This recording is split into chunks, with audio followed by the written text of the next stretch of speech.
Initially, that if my grandma wasn't in China at the time, I wouldn't have left.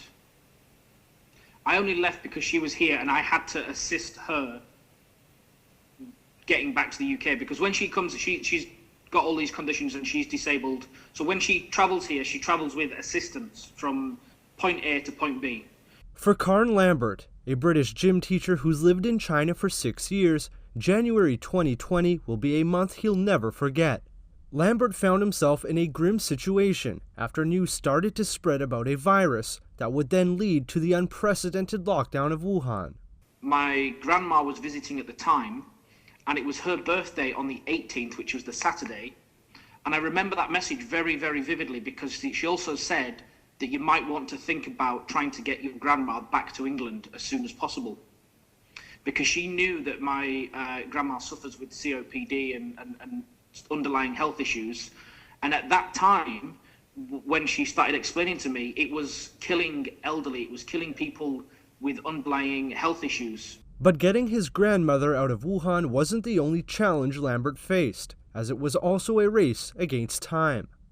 I suddenly realized that she was running out of medication, and so that then started to become the biggest worry, because I knew that she was safe from the virus because I wasn't going out anymore. I'd done everything I'd needed to do, so she was safe from that. So now the secondary problem was that if she doesn't get more medication and we're stuck here, she will slowly start to deteriorate. In what he called a shambles of a process, Lambert and his grandmother were eventually evacuated back to the UK, making headlines.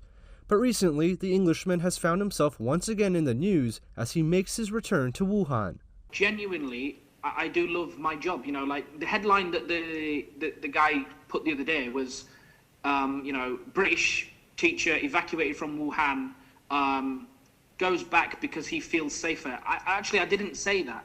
I didn't say that. I did say that, yes, it is safer. That was a different question. I did say, yes, it is safer because they've got it under control.